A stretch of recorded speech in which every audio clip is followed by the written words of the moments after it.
RFM matin 7h tegal na 43 minutes sunu gan maître Seydou Diagne salaamaaleykum. maaleykum salaam Babacar. yow yaay avocat wu Adama Gaye journaliste homme d'affaires am ñu koy woowee itam activiste bi ne ci kaso bi ay fan a ngi nii ñu ne tey normalement dañ koy def li ñuy wax audition au fond doyen des juges war na ko déglu looy dëggal lam waaw mën naa ko confirmer di ko dëggal. moom nu mu def ak li ñu doon wax ni yaram fan yi neexul gannaaw bañ ko tëjeeg léegi. waaw loolu nag gis nañ ko ci presse bi waaye nekkul loo xam ne am na. Adama Gaye gis naa ko démb ci ngoon mi ngi nekk en pleine forme yaram bi tawatul dara dalu ko ci mi ngi ñaan avocat mi ñu wax ko auditeurs yi ñuy déglu amul dara loo xam ne jot na ko bu ñuy dugg ci prison bi mi ngi nekk en bonne santé boo fi may wax ak yow ni yàlla def na ni tawatul dara dalu ko. liñ koy toppee ñu fàttali mooy ay kàddu yu mu yëkkati jëmale woon ci njiitu réew mi ñu jàppee koy saaga ñu ne bañ koy def enquête ca police dafa ni am na luñ ne ci Facebook am la ko bind moom nee na ci li ñu jotoon dégg jamono yooyu ne du moom moo ko bind loola da caa saxam wala am na leneen lu ci bees. waaw am na lu mu nangu ni moo ko bind am na loo xam ne nag dafa jàpp ni moom loolu bind ko parce que li mu xalaat moo nekk ci Facebook am te mu bind ko ak loxoom ak liñ ko woon police bokkul mu am loo xam ne xelam daf ci xaw a tey moo tax loolu nangu ko waaye am na leneen loo xam ne bind wane nañ ko mu jóge ci page Facebook am moom nee na loolu moo ko bind mooy lépp li nga xam ne mu ngi nekk ci mbiru gestion hydrocarbures maanaam pétrole ak gaz bi nga xam ne gis nañ ko Sénégal mais li may yokk mooy ni mbir mi tàmbale woon nekkatuñu foofu léegi ndax justice Sénégal ci boppam toppewu ko loolu mi ngi koy toppee atteinte à la sûreté de l'État maanaam nga jël ay jomtuwaay yoo xam ne dafa mel dañu bëgg a daaneel nguur bi ci lu nekkul élection ak lu jaarul ci yoon mooy fameux article 80 bi ngeen di dégg saa su ne ak beneen bi mooy offense au président de la République ñaar yooyu lañ koy toppee waaye topp wuñ ko ci ay affaire mœurs wala loo xam ne daal dafa xaw a mel ni ñàkk teggin ñun nuñ ko gisee ci suñu culture. buñ ne offense au chef de l'État xëy na kàddu yi ñu jàpp ni da ko yëkkati waru ko jëmale ci njiitu réew mi la. léegi bu dee atteinte à la sûreté de l'État gi loolu tuuma gi fu mu ko wekk. loolu nag moo ñu jaaxal même ñun ñu nekk ay avocat am jaaxal ñëpp waaye xam nga dafa yoon dafa sew dafa am lu ne ci biir maanaam article 80 moom suñ la nee da nga bëgg a daaneel nguur bi ci li nga xam ni teguwul ci yoon maanaam du ay mbiru élection wala nga jaare ci créer parti politique dafa mel ni daal lu mel ni ay coup d'état la loolu nag mu nekk loo xam ne dafa jéggi dayo ci moom ci avocat am ak ñëpp ñi nga xam ne seen xam-xam màcc na ci justice waaye nag loolu suñ ko dugalee c'est parce que xam nga régime atteinte à la sûreté de l'État maanaam fameux article 80 bi dafa ànd ak ay yoon yoo xam ne dafa metti daal maanaam c'est avocat suñu demander liberté provisoire duñ ko sax xool tant que procureur d'accordul ci liberté provisoire bi xam nga ci yeneen dossiers yi mën nga demander liberté provisoire su procureur d'accordul juge bi la yóbbu kaso moom jéggi loolu dem xool dossier bi décider ndax dafa lay may liberté provisoire mooy bàyyi ndëgatiku wala du la may waaye nag su dee article 80 la maanaam li ñu lay toppee atteinte à la sûreté de l'État soo déposer demande liberté provisoire daanaka juge bi amul droit xool ko su fekkee procureur d'accordul xam naa ni sama gars yi looloo tax ñoom ñu ne xaaral ñu dugal ko article 80 pour affaire bi gën a metti waaye daal mi ngi dal di wax ay mbokkam ak ay soppem ñu dal moom dinañ ko laaj tey dina wax lu mu xalaat ci mbir mi comme ça yàlla saafaral affaire bu ko juge bi dégloo audition au fond tey ngeen dugal kon ab kalaame ngir ñu bàyyi ko bàyyib nëgandiku liberté provisoire noonu la. waaw soo xoolee sax boobu dugal nañ ko depuis ñu ko njëkkee convoqué. après ñu dindi convocation bien que amul woon ay convocation écrite mais jàpp nañu daal woowoon nañu pour déglu ko waaye ci jamono boobu maanaam mat na une semaine ci la ñu dugaloon demande de liberté provisoire xam naa day mel ni rek tey suñ ko laajee ba pare doyen des juges ak procureur ñoom dinañ xool lan mooy ci seen xalaat par rapport ak lu mu wax ak ni ñu gisee dossier bi ak coow bi ni mu jógee woon ak li nga xam ni mbir mi dugg na ni xaw na sedd parce que def na quand même lu yàgg prison mu nekk ni tuuma yi yëpp ñu ko teg ci kawam yow en tant que avocat am noo koy jàngate ak ku am xam-xam ci wàllu droit. moom laa sax dama xalaat ni dafa xaw a ëpp daal parce que bind dara wax li nga xalaat ci pétrole bi ak gaz bi am Sénégal ak bi ñu gis Afrique ak lu ñu ko war a doxale bon ñu teg la ay tuuma ni wax nga loo xam ne ay kàddu yoo xam ne yëkkati nga ko ci président de la République te tegginewul yaakaar naa ni loolu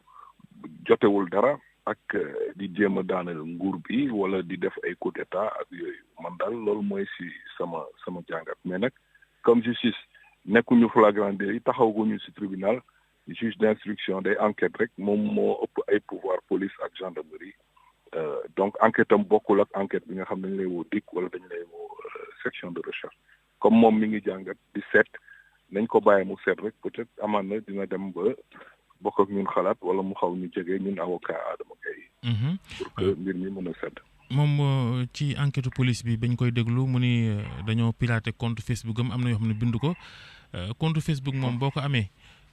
buñ ci bindee loo xam ne bindoo ko am nga pexe effacé comme ñoom seen déet am déet. waaw mais xam nga moom bi muy miim ni yenn yi bindu ko boobu fekk na mi ngi ci loxo DIC xam nga soo nekkee ci loxo yoon li nga xam ne binduloo ko nga koy jéem a effacé ak yooyu soo ko su dee yàlla may na la kàttan ak sañ-sañ nga def ko tamit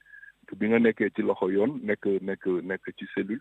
nekk DIC ñu lay enquête du instant boobu nga koy def ndax xam nga ni ku nekk DIC wala ku nekk justice ci loxo juge d'instruction wala ci loxo procureur wala agent DIC yeeg section de recherche yow mënuloo di accéder ordinateur pour di vérifier wala di xool ak yooyu moo tax ma ne yooyu yëpp juge bi ci boppam moom Adama su ko mënul def pour dindi yenn yi wala comme nu mu koy contester di ko miim am na loo xam ne juge bi am na xam-xam bu avocat yi comme avocat yi pour xool li nga xam ne yenu na maanaam ak yenuwul maanaam moo tax ñun ñu calme rek tey yaakaar ni dëgg daal muy mujj dinañ dem ba justice bi nga xam ne moom la yàlla jox moyens yi Sénégal pour xool mbir yu mel ni mu am xel ak xalaat ba mën a ràññatle loolu daal mooy objet enquête ak procédure bi nga xam ne ñu ngi koy def ci doyen des juges mu nekk. liñ ko gàll lim ci nangoog lim ci nanguwul mi ngi koy rëccu wala rëccuwu ko. fu mu ne nii rëccoogul dara parce que ci enquête la ñu nekk xam nga juge bi da koy laaj muy tontu di ko laaj muy tontu amaana yooyu suñu paree tey audition bi dinañ ci xam ndax laaj bi nga ma laaj sax soo demee juge d'instruction dina ko laaj ci kanam miti ndax am na looy rëccu ndax am na loo du rëccu ñun yooyu yëpp la ñu nekk di organiser wu pour xool kii mais ba fi may wax ak yow nii amul dara li nga xam ni rëccu na ndax mbir mi dafa jaxasoo ndax nga def sa poste bind sa ay bind di wax sa ay kàddu wax li nga xalaat teg ko ci constitution Sénégal bi même bi may doomu aadama yi ak ñëpp ñi nga xam ni ay citoyens sénégalais lañ pour ñu wax ci nguur bi ni muy doxee nga wax loolu ba pare ñu ñëw yokkal la si ay yeneen mbir yoo xam ne sa xel jaxasoo na affaire bi jaaxal na la loolu daal il faut nga continuer subir enquête bi waxtaan ak say avocat ngeen xool moo tax sa question bi am solo waaye loolu nag yaakaar naa ne yow comme da nga xarañ laajte nga ko waaye nañu bàyyi ba juge d'instruction bi laajte ko ba pare ñu xool ni ñuy def ci li nga xam ne bind nañ ko su dee si mbiru pétrole bi la ak gaz bi ak li mu xalaatee en tant que citoyen sénégalais que war nañ ko doxalee beneen yoon su dee loolu la def naa gisuma luñ ciy rëccu waaye nag pour mu rëccu wala mu dëggal yeneen yi nga xam ne moom bindu ko te mu gis ko ci enquête police bi loolu defe naa ni il faut que mu xool saytuwaat xool bu baax a baax ni ñu taxawee. am na ñu jàpp ni ku wax dara ci Macky Sall lu ko neexul rek yoon dal sa kaw ñu jàpp yóbbu kaso te benn mbokk Macky Sall wala jege ñaaleem du def lenn ba yoon wax ci mbiram est-ce que da nga jàpp ni itam xàjj ak seen daa am ci ni tribunal di doxalee. loolu moom yàgg nañ ko wax waaye xam nga soo amee tribunal yoo xam ne léeg-léeg dafa am ci pàcc yoo xam ne dañu koy jox ay dogal mbir mi day gën a yaatu ñun fi ñu koy xoolee ndax am na loo xam ne sax ci wàllu député Sénégal yi la parce que loi yi nekk Sénégal mu neex mu naxari ñun dañuy wax yenn loi yi baax na yenn loi yi baaxul des fois ñu am ci ay dossiers waaye loolu day dem ba ëpp liggéey avocat société civile ak bi Adama bokk parti politique yi ñu ngi wax waxu dialogue national fi mu nekk nii yooyu yëpp am na lu bëri loo xam ne war nañ ko xool ci dëkk bi nu muy doxee fi mu ne nii ndax am na loi yoo xam ne vraiment jaru ko ndax dafay mel ni nekkuñu ci république dafa am ay article ak ay loi yoo xam ne yooyu daal buur lañ ko jagleel te comme ñun ñëpp nangu nañ ne amatuñu buur léegi président de la république lañu am boo xam dañ koy fal léeg-léeg ñu folli ko léeg-léeg ñu yokkal ko beneen mandat am na article yoo xam ne méngoowul ak ni ñu bëggee suñu réew tëddee ko. lu ci mel ni li ñuy wax. loolu lu ci mel ni article 80. atteinte à la sûreté de l'État. ak offense au chef de l'État itam ak offense waaw léegi sax ñoom offense au président de la république la ñuy wax. offense benn la rek chef de l'État mooy président de la république yooyu yëpp am na yoo xam ne daal méngoowul ak démocratie Sénégal fu mu toll. su doon réew yoo xam ne ñu ngi doog a commencé di raam di jàng nu ñu doxalee démocratie nu nañ ko nangu waaye léegi nga xam ne am nañ 50 ans am nañ yu bëri yoo xam ne ñu jiitu njëkk ñu fi xeex nañ ko ba ñu avancé ci woon mooy li professeur Abdoulaye Bathily di wax ci démocratie da ngeen nekkee dëkk boo xam da ngeen koy jéem a tabax di defar ay fondation di yéeg premier étage di yéeg am na yoo xam ne waru leen si dellu si war dal muy acquis yi maanaam jéego yoo xam ne Sénégal dox na ko dépassé na ko ba pare looloo tax ñun ñu jàpp en tant qu'avocat mais citoyen que am na jéye ak délit yoo xam ne vraiment soxlawuñu ko ci démocratie waaye nag loolu xam nga ëpp na liggéey avocat ndax avocat yi voté wuñu loi dañuy bàyyi assemblée voté seen loi ba pare procureur yi ak avocat yi ak juge yi ñëw di ko jéem a appliquer mais nag mën nañu gën a yombal suñu liggéey gën a renforcer ak yelleefu doomu aadama yi pour que ñu bañ leen di topp ci yenn mbir yi te soo seetloo loolu nag mooy li ëpp solo li tax ma ñëw sa kër tey si rajo bi soo seetloo laaj naa avocat yi ma nekk man leen waaye yéen kan ngeen gis depuis bi Sénégal depuis 20 ans ngeen nekk avocat wala 30 ans wala 40 ans mun ngeen ma citer ay procès atte yoo xam ne àdduna bi yëpp a ngi seetaan Sénégal ngeen gis ñuy juger nit pour offense au chef de l'État ñi si am xam-xam ëpp ma xam-xam nee nañu ay 88 lañ ko wëjee gis ay 90 ak yooyu maanaam mat na fanweeru at ëpp na ko nga xam ni kon ay enquête ak ay information yi ñuy ubbi la waaye néew boo xam ne li ñu ci taxawal nit pour atte ko ci offense au chef de l'État daanaka kenn du ko gis article 80 c'est la même chose atteinte à la sûreté de l'État soo xoolee yooyu yëpp nag soo ko tënkee nga xam ni kon ñun suñu réew soxlawuñ ko waaye léeg-léeg pour xoxotal la léeg-léeg pour bañ nit yi wax luy seen xalaat loolu mu nekk loo xam ne yaakaar naa ni soxlawul ma koy ñaawlu ñëpp gisal nañ ko seen bopp soxlawuñu ko am na yeneen ay liggéey yu gën a metti yuy xaar Sénégal yuy xaar citoyen yuy xaar société civile bi yuy xaar gouvernement bi pour que suñu réew gën a jëm kanam ndax ñun dañu nekk di tabax fu mu nekk nii muy ñu nekk ci wujjee penc bi xam nu ngeen koy waxee opposition bi ak ñi nga xam ni ñoo nekk ci gouvernement bi parce que ñooñu demain mën nañ nekk ci opposition bi am seen xalaat war ko wax